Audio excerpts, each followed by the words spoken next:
I Don't Know Yet is not affiliated with any specific 12-step fellowship. The content put forth are the thoughts, opinions, and experiences of the host and guests. It is meant to be suggestive only and is in no way a reflection on how to work the steps in any fellowship or how to work any other recovery program.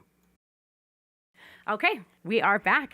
Hi, Wyatt. Hi, Jen. How you doing? I'm all right. How are you? I'm really good. Welcome to the show. Thank you for coming. Yes, I'm excited. Yes, me too. I absolutely love doing this. And like I've mentioned on other episodes, you and I don't know each other super well on a personal level. So I'm really excited to get to know you. Yeah, it's going to be good. Get to know each other a little better. Yeah. All right. So we're talking about early recovery on this episode. Yeah, kind of. Yeah.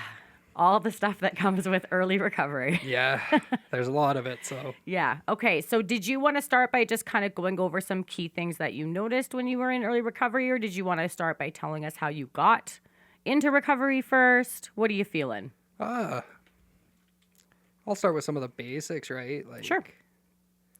I kind of came in with this expectation that I was going to get sober, and the biggest thing I was going to get was just like this relief from drugs and alcohol. But from this program, I've gotten so much more than that. Like, my life has changed exponentially. Like, there's been drastic changes, and life has improved in a way I never thought it would.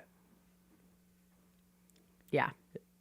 Yeah. I don't think any of us are really ready for what we actually get when we come into the rooms. Yeah, because like I was desperate, and I spent my whole life thinking I was going to be hopeless and drug addicted and drinking and using my life away. And then I come into these rooms and I see people with some hope and I see a sparkle in people's eyes, and I'm like, holy crap, like this could be for me. Like, maybe there's more for me in life than what I expect.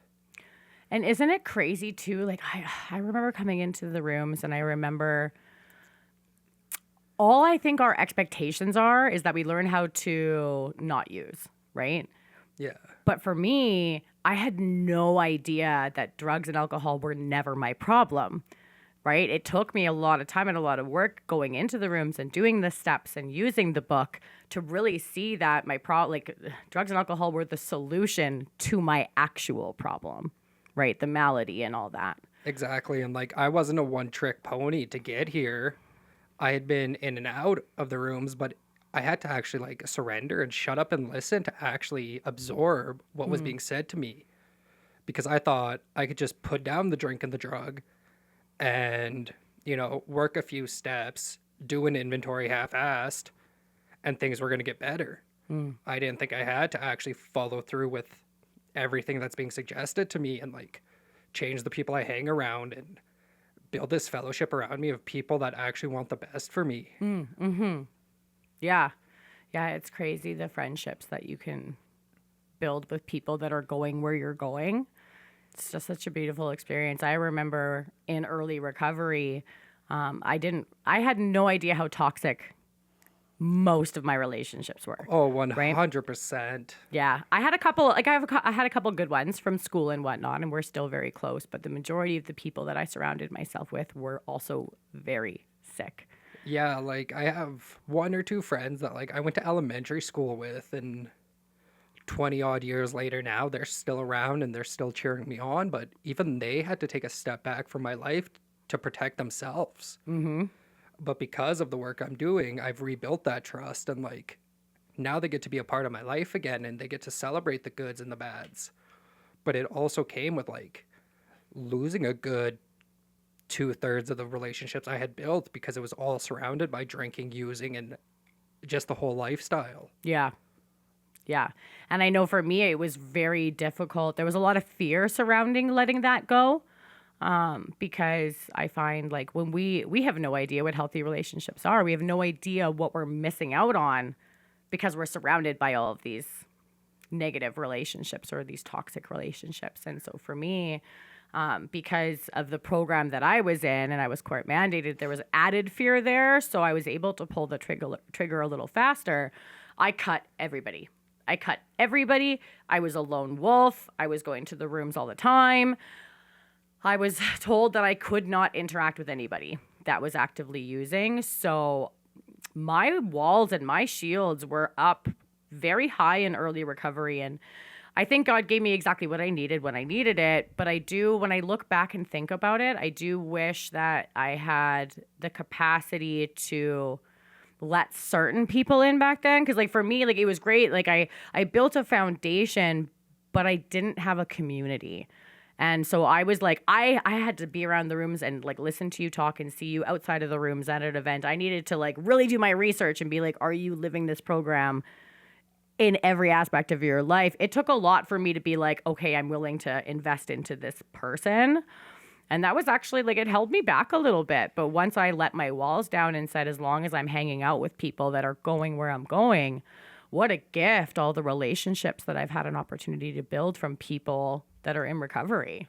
Yeah, and like that's gonna be a big focus for me like this year and the coming months, right? Like I was so sheltered by the end of my using where like I just isolated myself off from the world.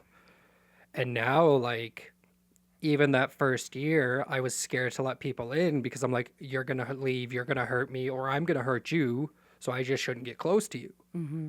So now a big thing for me is to like actually letting these people in and like taking that chance and going and doing more events, going to hang out with people after meetings, going to not even meeting based stuff with people, going to concerts, going to just hang out with people, like get myself out of this shell I've built myself in because it's not a healthy place to be for me.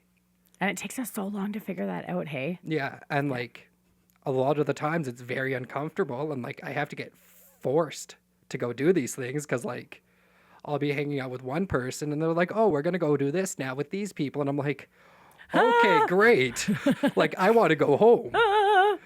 Yeah, my sponsor, so like when I hit kind of that part of my sobriety, she's like, well, like how often do you go, like what's your schedule, what do you do? And I'm like, meeting, work during the day, I see you once a week. She's like, well, what do you do for fun? And I'm like, I'm just trying to stay sober. Like I don't know what you're talking about. And she Yeah. told me the importance of relationships and building community and fellows and all that. And I was like, I wouldn't even know where to start. Like, I don't even know. I'm like, the idea of having fun and being surrounded by awesome people, that sounds great. But every time I make plans, when it comes to the morning of, all I want to do is cancel because I'm so used to just shelling up, right? And so she said, don't worry, I've got you. You don't have to worry about finding places to go and finding people. I'm going to start inviting you out to things that I do.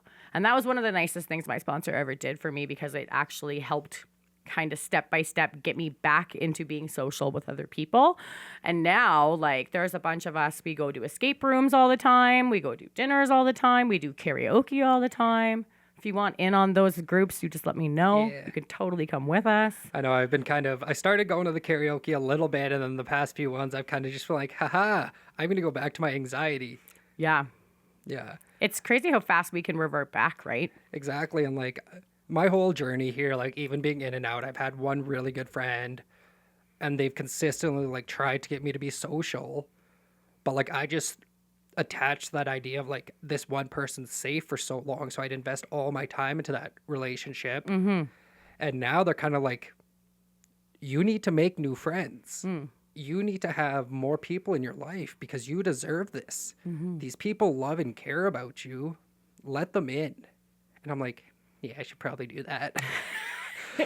Easier said than done, though, right? Yeah. Right. These are like our survival techniques and our coping mechanisms. This is what we've been using for years. Exactly. Like it's what has been ingrained in me from such a young age, right? Like I had this idea that the world was scary and everybody was bad and everybody just wants to get ahead in life for themselves. And then I start hanging out with people in the rooms and I'm like, holy shit, people actually just want the best for each other. We want to see each other grow and succeed. And like, we will go that extra mile for you if you need it. And I'm like, this is the side of humanity that most people never get the opportunity to see. Totally. Yeah. Yeah. It's just, it's so crazy coming into recovery in the rooms. Like we were just talking about my expectations of what I thought was going to happen and what actually did. Like, it's such a beautiful life to be a part of. It People is. that try to grow and improve every single day. And it's like, it also gives me this extra room because, like, my sponsor's very busy. So if I have something going on in my life, I have so many other people I can reach out to now. And they all have a different message, but it's always the same thing. Have you prayed? Have you meditated? And how are we going to make this right? Nobody's going to let me sit in my self-pity because that's where I want to stay, because I want to feel bad for myself, because then I have permission to drink and use. But everybody wants me to get out of that because they know I know what the solution is. I just want to hide from that. Right. Yeah, it's always great to have people that care about you, not your feelings. Yeah, exactly. And Right? Like, yeah, that tough love, but it's still love. nobody I think co-signs my bullshit anymore. exactly. And I also think it's really great that you brought up having other people to call instead of your sponsor. This is something that I hear in the rooms a lot, and I think this is a great message for people to understand. There's a lot of misunderstandings about what a sponsor is supposed to be and what a sponsor is supposed to provide somebody, but in reality, a sponsor is literally someone that's been through the book who can take you through the book. And somewhere along the line, there was this understanding that your sponsor is your go-to, the be-all and end-all, the one person that has to be able to answer the phone for everything that we need. I remember the first time, because I struggled reaching out. I Yeah, really did. It's not easy, right? Like, Because I felt that reaching out and asking for help meant I was failing because I couldn't do it on my own. or I was weak. Yeah, it took me a long time to realize that is totally incorrect thinking.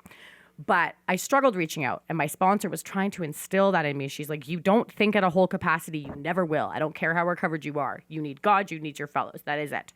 Reach out, reach out, reach out. So I reached out, and she was unavailable.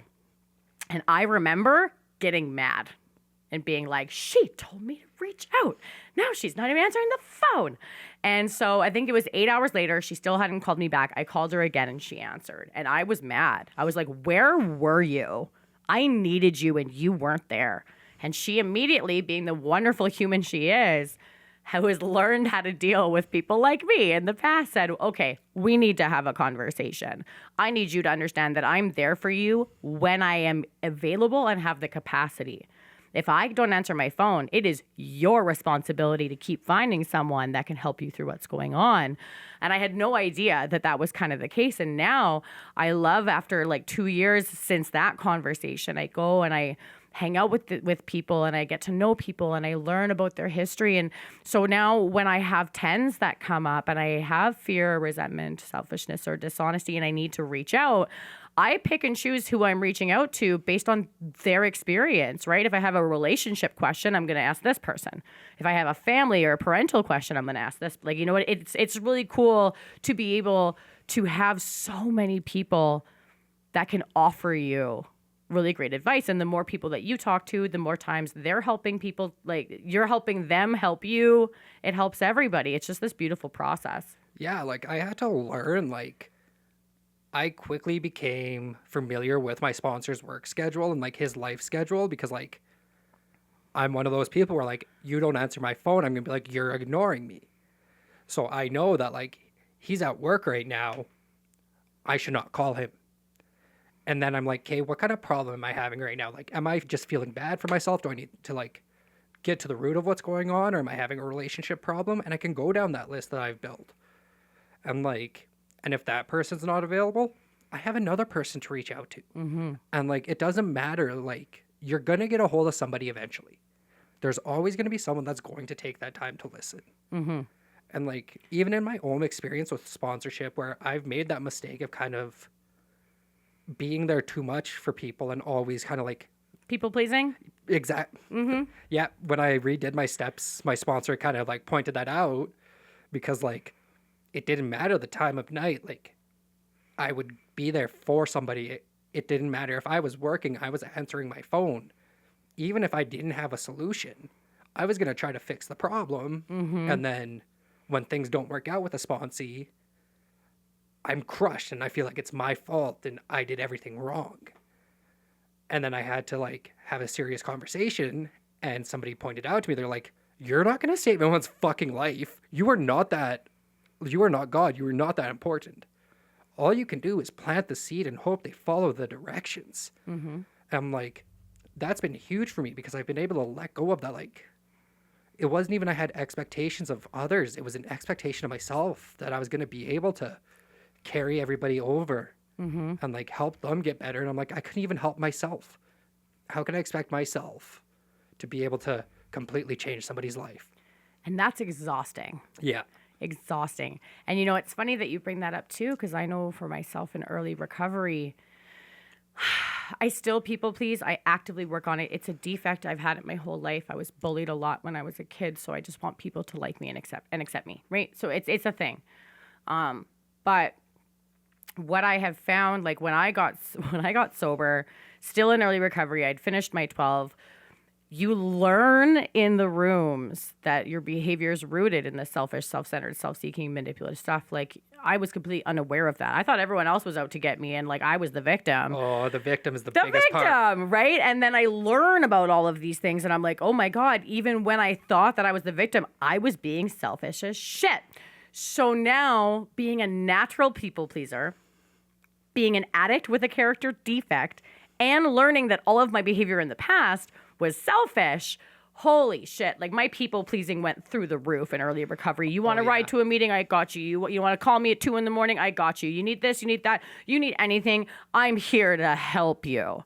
And my cup was like drained so fast and I ran off of an empty cup and it took me a long time to realize I was actually harming other people because I didn't have anything to give myself, let alone to give anybody else. It's exhausting trying to people please. Oh, it is. And like, it just takes everything out of me because like at the same time, like I don't have any time for myself. And like, it was even just like not even a few months ago, it was like a month or two ago where I just went on this run of like, yes, yes, yes, yes, yes, I'll do everything. Just completely lost it by the end of it. And I met with my sponsor. He's like, you know what your fucking homework is for the next 2 weeks? Nothing. Saying no? Take care of yourself. Yeah. Do your coloring, do your journaling, take a bath, do that basic self-care, and say no. Because you're running yourself dry and you're going to end up resenting recovery. You're going to resent the people in your life and you're going to burn yourself out so quickly. Oh, yeah. And that's a fast track to relapse. Exactly. Did I fully listen to that? No, because I'm still learning. And we also never listened the first few times. Exactly. I have to learn through pain. Yep. That's how it's been my whole life. But as I get a little more recovered and a little feeling better, I have to be hit over the head with that stick a little bit less each time. Right. I can actually take that step back. Right.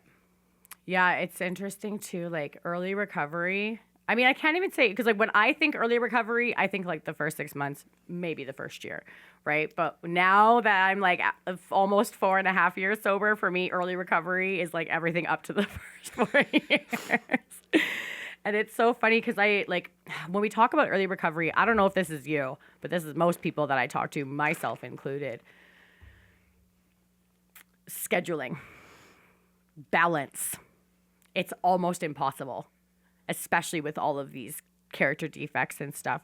And so I was taught this really beautiful thing that I really recommend for you. So there was 2 things that I was taught, and I recommend them for everybody. It's been so helpful for me. So the first thing is 168 hours. There is only 168 hours in a week, right? So I was instructed through the other program that I did to write down literally everything that I do on a day-to-day basis and figure out how much time that takes.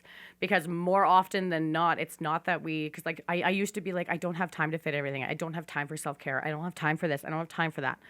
And so you actually like take a look on paper at everything that you have, and then you figure out how much extra time you actually have and can schedule, or if you have none, you need to look at where your time is going and where you can move things around. That was really helpful, but that was not helpful without the pairing of the big rock theory. Have you heard of this theory? No. It's brilliant.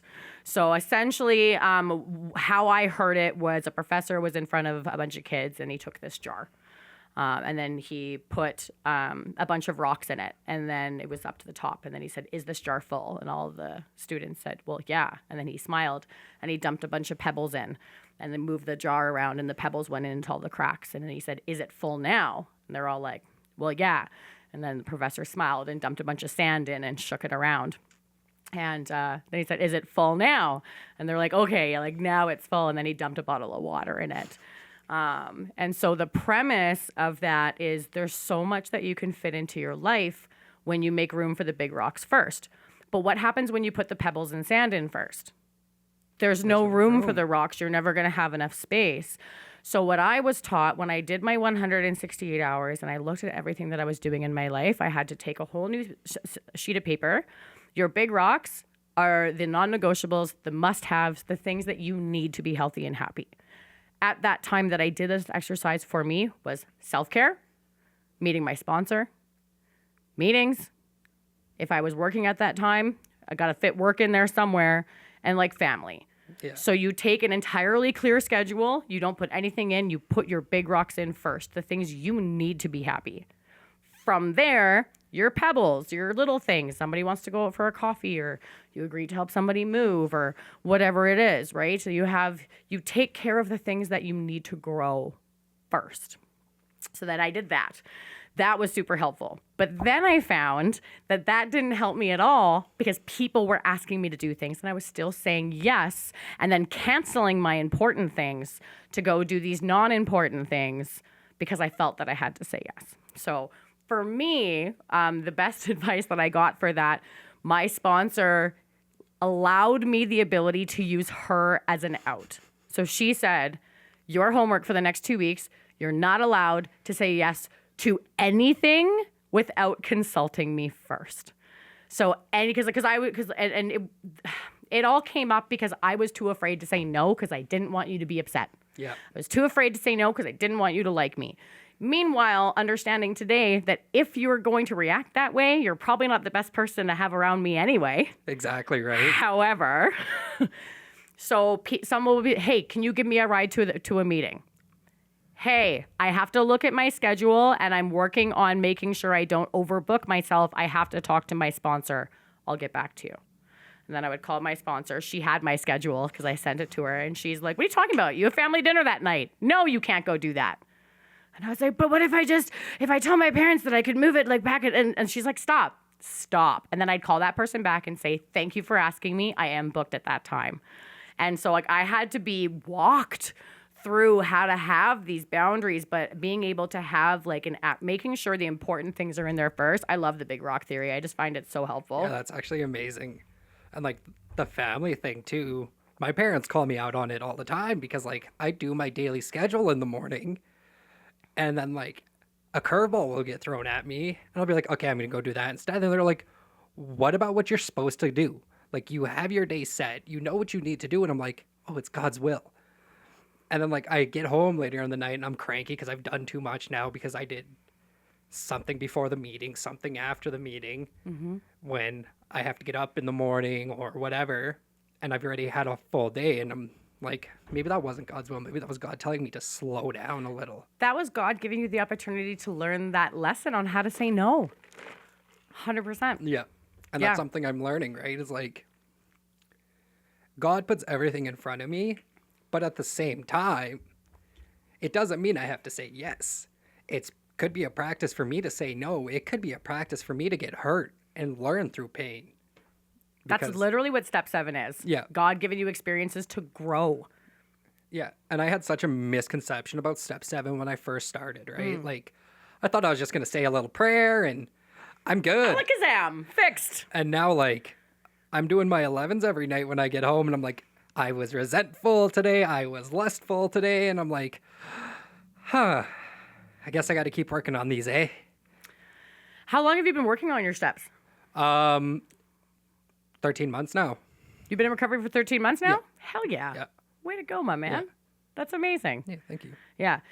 It takes time and practice. Like there's an episode that I did with Tyler on year 2. And like the reasons why a lot of people don't make it through year 2, because year 1's all about learning. Year 2 is all about applying. Yeah. But how do you apply things that you're unaware of, right? Some of our deepest rooted things, like I'll act in them for weeks and weeks and weeks and weeks and weeks. And then the consequences eventually bring enough pain. And then I'm sitting there being like, how did this happen? And then me and my sponsor or one of my pillars will talk for hours and go back and be like, oh, it started here with this behavior. Oh my God, like I didn't even see it. It takes time and practice, and that's why it's work. Exactly. And like, I remember at my birthday, everyone was like, now the real work starts. I'm like, shut the fuck up. This year has been hell. And like, we're a month in now, and I'm like, I see what you mean. Right? Because Oh like, my God. this month, I'm like, oh shit. Because like, I was like 2 weeks into my second year, and I'm like, I've been running on defect for the last 2 weeks, like worse than I ever have. I like talked to my sponsor about it. He's like, yeah, you see what we were all talking about now? Now you have to learn, like, you're not just worried about not drinking and using now. You're worried about actually being a fucking human. And applying all the things that you just learned. Yeah. That's the hard part. Oh, yeah. Like, Yeah. and not going around flexing my new life to an extent where, like, it's off-putting to people, right? Because I could get very much caught up in this, like, I'm changing and, like, I'm perfect now and, like, idea in my head. And then, like, I have to tone it back and be like, whoa, you still don't even know how to tie your shoes, basically. Like, That's a great analogy. calm down. Yeah. I remember taking my first year. I've talked about this as well. I really just thought I was the poster child of recovery, and I didn't do it with any, malintent or anything like that. Like, I literally was like, oh my God, it is possible. I did it. You can do it too. Let's all do it together. And then I had to go through, I think it was like probably halfway through my second year that I was like, oh my God, this is hard. Yeah, and like I've been realizing these past couple days, like I've had a little more time to myself, and I've been meditating and praying a bit more, kind of just reflecting on the past year. And a lot of those mistakes and like where I went wrong and like harms I didn't realize I caused, even in recovery, have come to light. And now it's like an active part of my life these past few days of like reaching out to these people, because some of them are in recovery, some of them are just from my personal life, and being like, hey, I still was not the best person to you. Can we meet up so I can at least take accountability and own up to my shit? You're already a lot further ahead than I was. You're on a good path.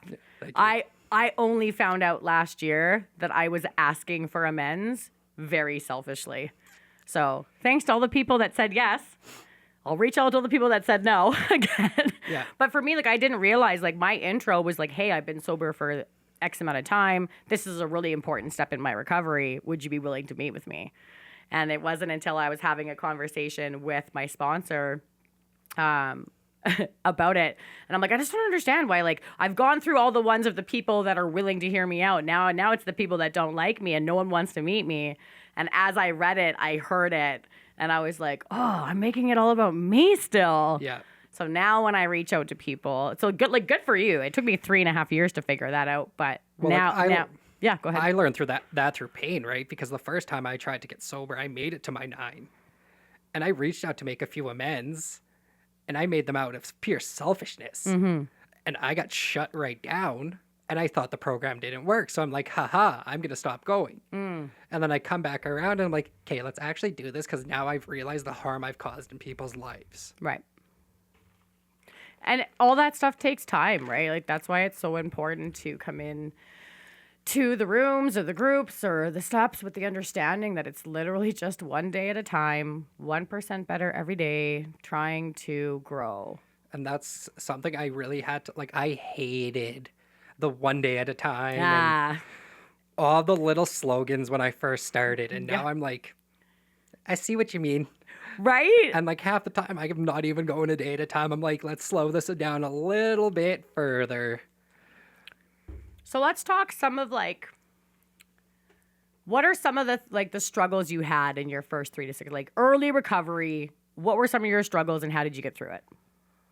Some of the really early struggles were like just feeling kind of that loneliness and a lot of shame and self-pity, and like really feeling down on myself about how I let things get this bad. And like, I thought I was the worst person. Like, I'd be in the meetings and I'm like, you guys don't understand how I feel. Terminal uniqueness. Yeah. Yep. And like, it didn't take until like I really dove into it with my sponsor that he's like, I've been there. A lot of us have been there. We understand how you feel. You're not the worst person in the room. And even if you were, we still love you. We still care about you. We want you to get better because you deserve to get better. The actions I chose and the decisions I made, that wasn't 100% me driven. That's the disease of addiction. I now look back at the things I did and I don't have as much guilt or shame about it. I still feel bad. I still want to make things right and live a better life and do what I can. But I can't constantly beat myself up about it because that just brings shame and depression and that guilt spiral. And when I get stuck in those spirals, I'm more likely to start feeling bad about myself all the time and stop doing the things I have to do. What I've learned, which I think will be really helpful for you as well, is that you just said it. You just nailed it. You had all this guilt, and all these people said, no, no, no, no, no. We get it. We did it too. Now, how you're going to remove the rest of that is by being that person that new people are going to be like, I'm a piece of shit. I hate myself. And you're going to be like, oh, no, no, no. Wait till you hear what I did to somebody. You're not alone. Yeah. It's fine. Some of the things that I felt the guiltiest about, I'm so like, I talk openly. I run a big book study at a treatment center. And I do all this, all these things, and I sit down, and every time I go through this part, like, there's something that I did that was one of the harder things to let go. I ended up missing my grandmother's funeral, Yeah. because I gave in to the obsession the day before, and that was just something that plagued me for a really long time, right? And now I have the ability to talk openly because now I have all these new women that feel the same way. They feel they're terminally unique. And, if you did what I did, then, you'd have to do this too. And I'm just like, well, no, I've done some bad shit too. It's fine. It's cool that what used to be our biggest liabilities become our biggest assets to help other people get sober. And that's just such a beautiful thing. Exactly. And that's one of the things I love about this program too, right? Is like there's this stigma in the world that like all addicts are bad and like all we do is hurt people. But like you come into recovery and you get to use that hurt that you've caused people to help somebody. And you get to use that pain and that harm that you've caused to bring somebody up. And like it also gives us a chance to fix some of those mistakes we made and show people we're not that same person and that we're going to do everything we can in their life to make it right. Yeah. It's just such a better way to live. It is like, Yeah. I really thought that I was just going to learn how to not go out and use every night. yeah, I didn't know I was going to be propelled into this state of living where all the guiding forces of my life are now the opposite, right? I just want to have love. I want to have tolerance. I want to be selfless. I want to give. I want to grow. It's just such a great, I'm so grateful I'm an addict, right? Yeah. Because if I didn't hit bottom, I never would have found this life, and my life would have been, in my opinion, mediocre at best. and like people don't understand. Like I've said that before, and they're like, "What do you mean? Like, look at what you've done." And I'm like, "Look at what I'm doing now, though. Look at what I've learned. I have learned how to deal with life on life's terms. I still have bad days, and things still get rough, but I don't have to drink or use about it. I don't have to wallow in my self-pity. I can get out of it, and I can do something for somebody else." Compared to just dragging myself down and dragging the people around me down. Yeah. And I wouldn't have that if I wasn't an addict. Yep. Yeah, it took me a long time to realize that I was actually really grateful to be an addict. And it was such a game changer when I did too, right? Because it's like, I felt bad my whole life about being an addict. I was like, I bring shame to people, and like, people don't want to be associated with me because of who I was and everything. And I'm like, that might be true, but that's their stuff to deal with. My stuff to deal with is using my experience and making the most out of the opportunities I'm being given. Right. Yeah. I'm just so grateful. Yeah. That's why I love being able to do this podcast and just kind of share the information, right? Oh yeah, like I was scared shitless to come do this. Well, you're killing it. Thank you. Thank you for coming on. Yeah, I'm excited. It was good. I just want to talk about a couple more early recovery things. So, like, for me, my journey of how I started was different than most unless you were in that time frame. So, yes, I was court mandated. A lot of us are. Doesn't matter how I got there. Just matters that I got there. But I was in treatment when COVID hit in 2020. And so We actually, like every 10 minutes, Alberta Healthcare was sending new memos like, this is changing, this is changing, this is how far apart you have to be, this is what's going on. And within 24 hours of all of this happening, the facility that I was in could not hold the amount of women that was in it. And so another female treatment center in Calgary had a bunch of women leave. So they agreed to open up one of their floors to us and they took us in. And so that was really cool, was going and staying. So I had 2 weeks left in my 90-day program. We went there, had dinner, went to bed, got up. I went to group. They pulled me out of group and they said, how do you feel about graduating early? Now, the funny thing about this story is that I remember my first month, you're just like, I'm barely sober. I don't know what's going on. Second month, okay. Third month, like I was ready to leave. I was done dealing with other spiritually sick women. I felt like I was back in high school. I'm like, I'm just ready to get out of here and do this thing on my own. And so I remember them being like, how do you feel about graduating early? And I'm like, well, how early? Keep in mind, just yesterday, I'm like, I can't wait to leave this place. And they said, we're going to need you out by noon. And I was talking with my counselor. I immediately started to cry. And I was just like, oh my God, do you really think I'm ready for that? And it was just so sweet because immediately it was just like fear. So I ended up graduating early. They ran to Safeway, got me a cake. It was super sweet. It was super sweet. But like the first 2 weeks of COVID were like the most, maybe even like it was like nobody knew what to do. Nobody went outside. I was taught from this court-mandated program I went to and from the treatment center that I went to, I was taught that if you have a spiritual malady, you cannot do this on your own. Treatment is not enough. The book and the steps is for people that treatment didn't work for, right? And so if you be a big book addict or alcoholic, it's only a matter of time. And I knew that and I heard that and I listened to that. So I got out, COVID's happening, and I'm like, I was told to find a meeting. What's going to happen? Thank God, appreciate you. Everything in Calgary closed except 3 groups, right? And I found one that was only a 15-minute drive away. And they upped their meeting count from 2 meetings a day to 8 or 10 a day for months. And so my early recovery journey is quite different from a lot of people, right? Because I didn't have the temptation of going to the bar to drink. Everything was closed. Right? Nobody was seeing each other. So I didn't have any friends to go do anything with. I literally just started going to meeting after meeting after meeting after meeting. And that really helped me. And I think God brought that timeline to me because that's what I needed. But when I think about early recovery and some of my struggles, I don't know a lot of people that can relate to this. I still struggle with it. It's not as bad as it was. I was an addict who, at the height of my career, in my last year and a half, would go 4 to 6 days without sleeping every time. And then I'd pass out for a day or two, wake up, do it all over again.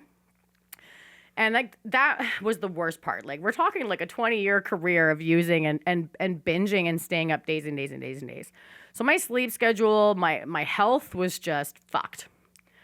The first 6 months was really, it wasn't that bad because there was no work, there was no nothing. It was COVID. But as soon as I got a job and as soon as things started to open up a bit, I was exhausted. Wyatt, I was exhausted.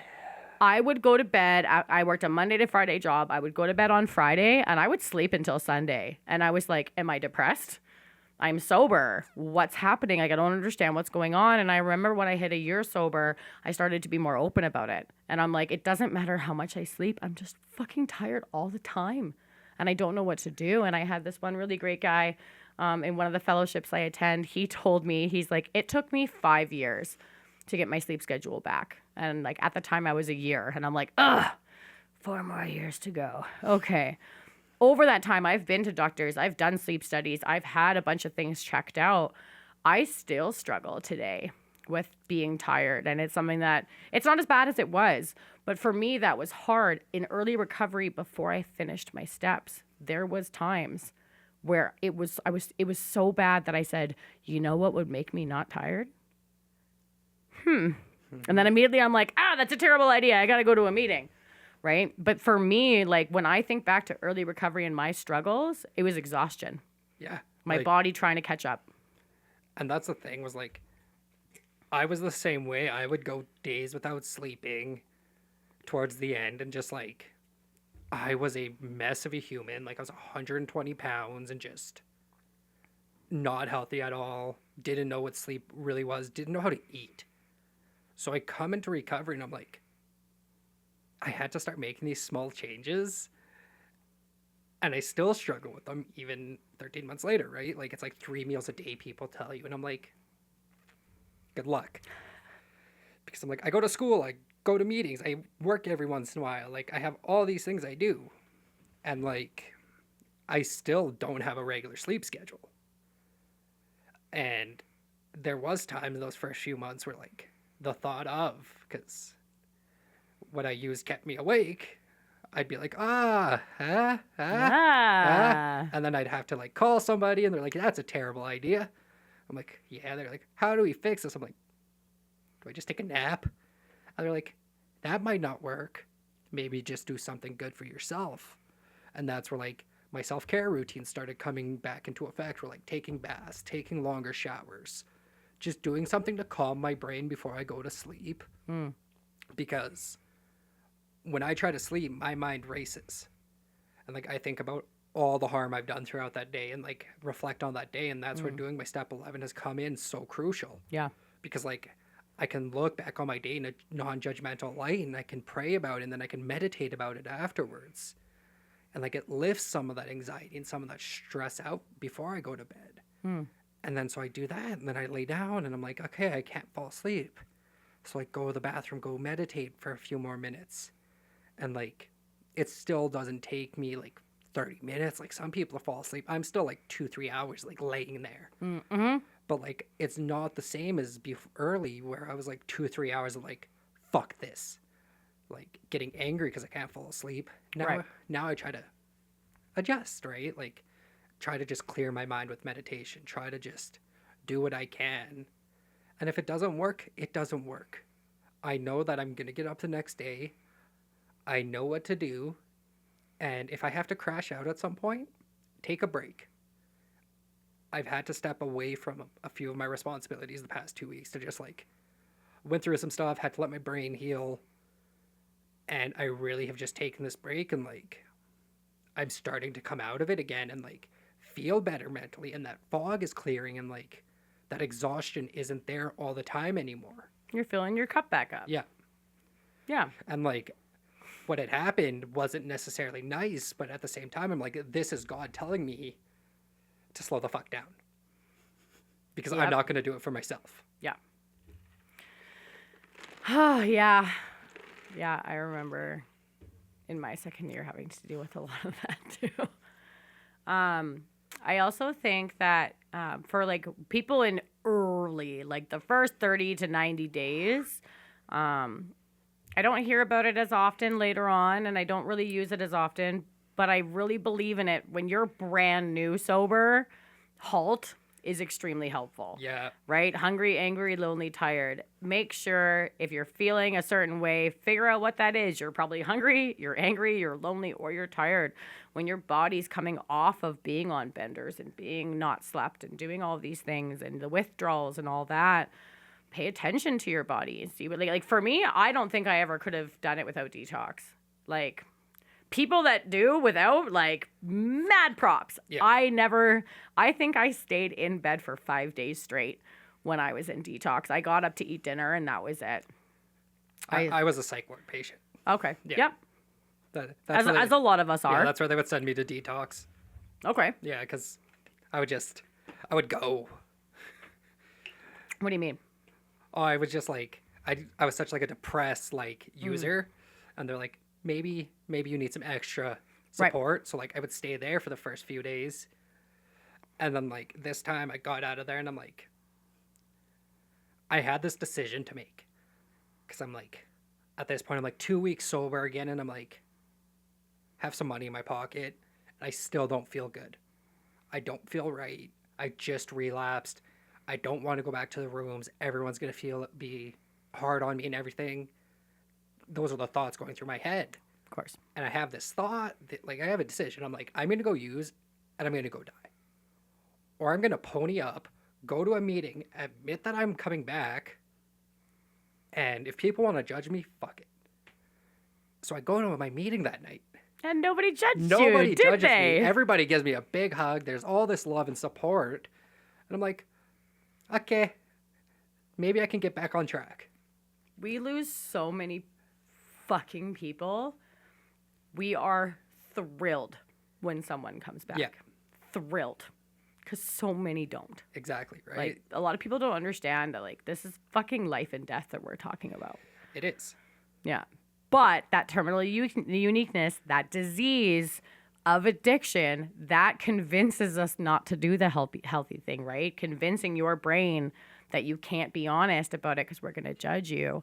That's not you. That's the malady. That is literally the disease controlling that missing portion of the brain that we need God and our 12-step friends to fill for us. There's not many diseases where our brain is constantly trying to kill us, right? Like, Constantly. like if I'm not constantly working this program, my brain is constantly trying to work to kill me. And that's how it's been since I was 12 years old, basically. Mm-hmm. And like those first 30, 90 days, even up to like 6 months for me, I had to do stuff that was so uncomfortable just so I wouldn't fall into that negative headspace. Because I get lonely quickly.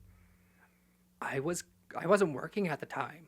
So I was constantly texting another addict just so I had some sort of connection. I wasn't napping because I hate naps. Oh, I love naps. I've come around to loving them, but like I can't fall asleep, so I just lay there. Right.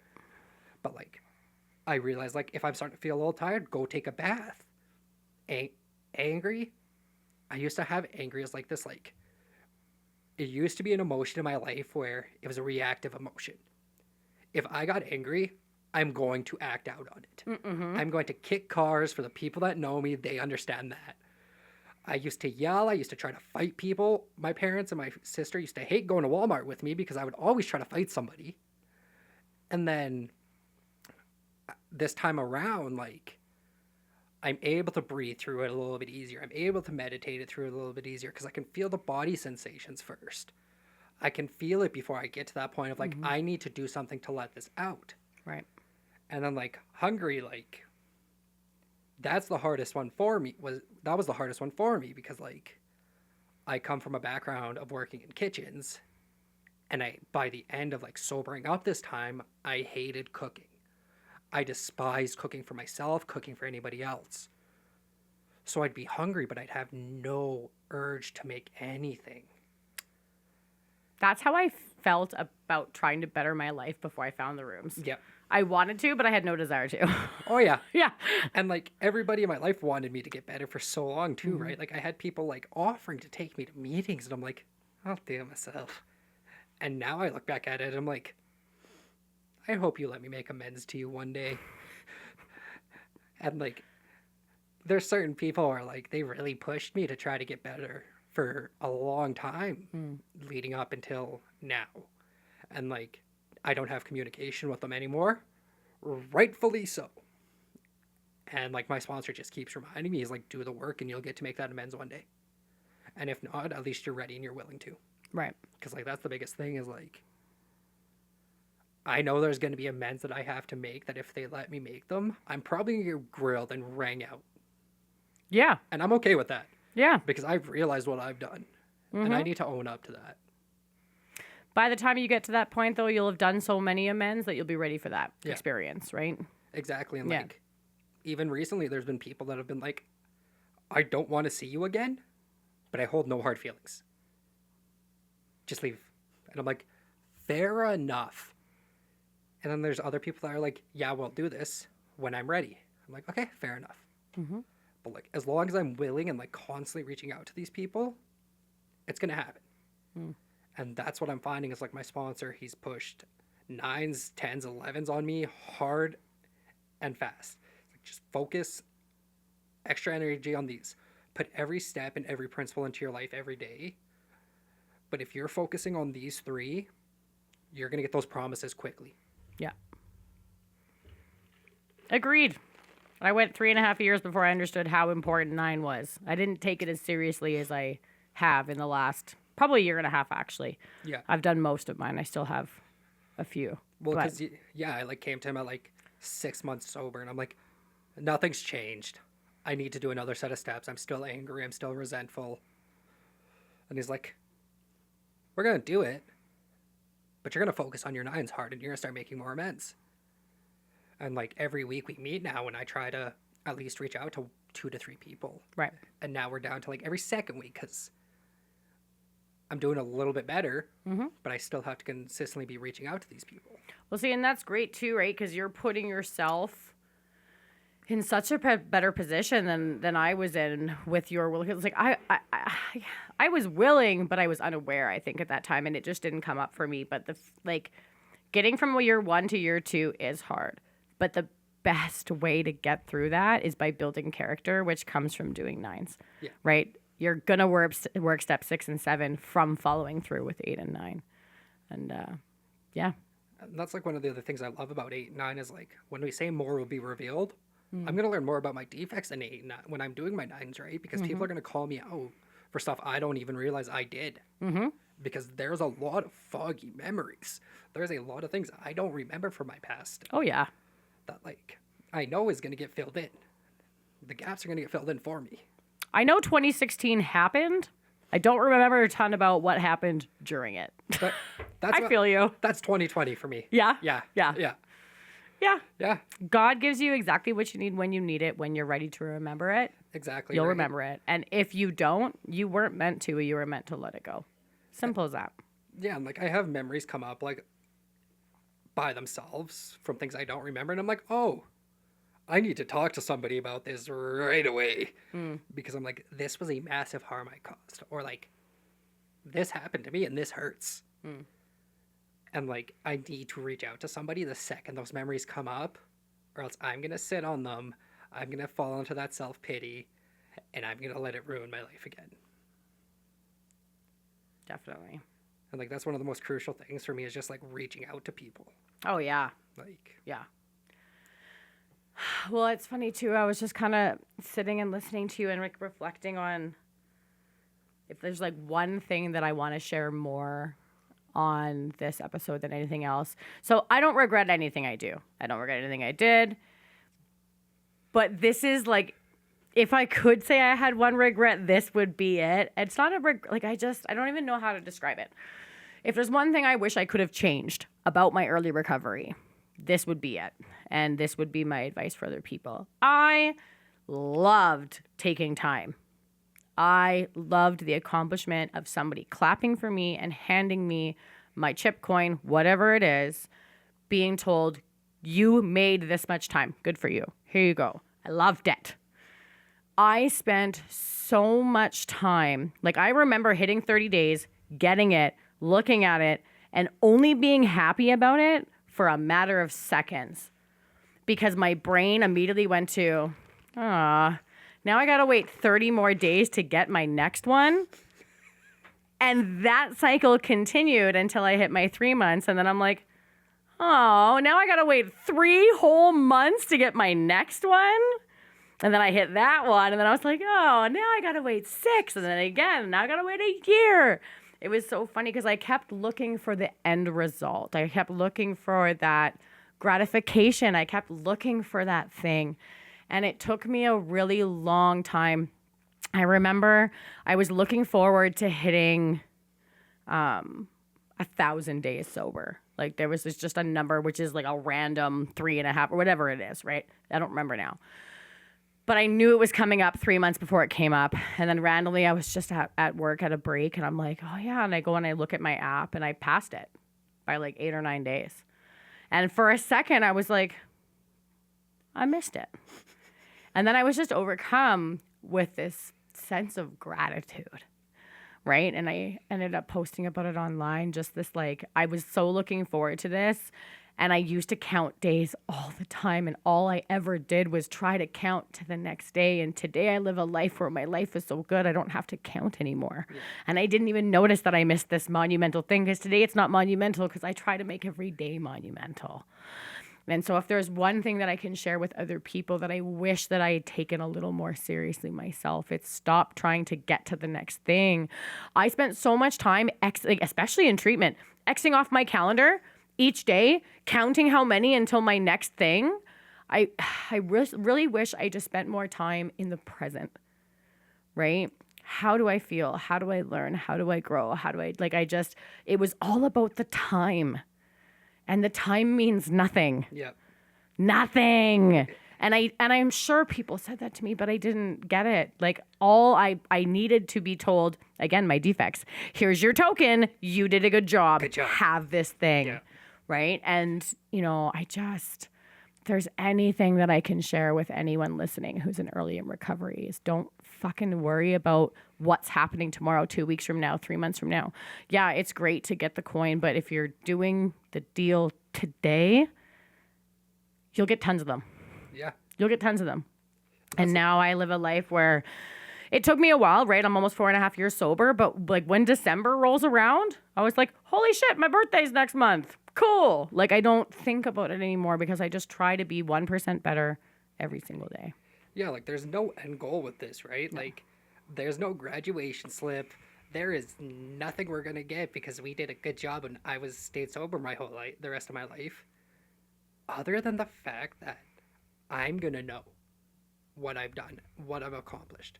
And I can try to leave an impression in other people's lives and help other people.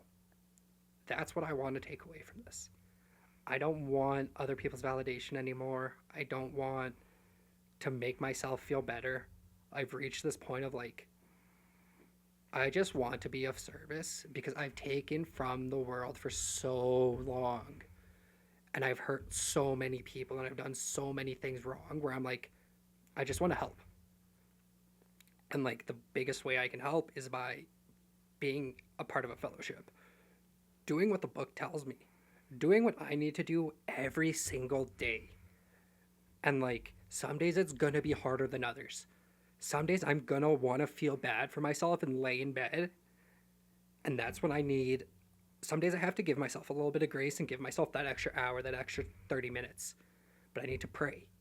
And I need to ask God to give me some willingness so I can go be of service. Hell yes. Because every day there's something I can do to help somebody else.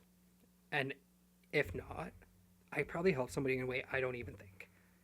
If I go to a meeting and even if I don't talk to anybody new there or anything, if I share, I can hope my message spread to somebody. I just want to be of maximum service at this point. Because if I'm not helping others, I can't help myself. Well said. Thank you. I think that's the perfect place to wrap it up. That was very well said. Yeah, Thank you. Thank you. I'm really proud of you. Thanks, Jen. I remember when you came in. You've come a very long way. Thank you. Keep rocking it. Yeah. Is there anything else you wanted to share with us? No, I think that's perfect. Cool. I really appreciate you coming on. We're going to have to do this again. Yeah. Thanks. Thanks, Jen. What are we going to talk about next time? We'll see. I don't know yet. Peace.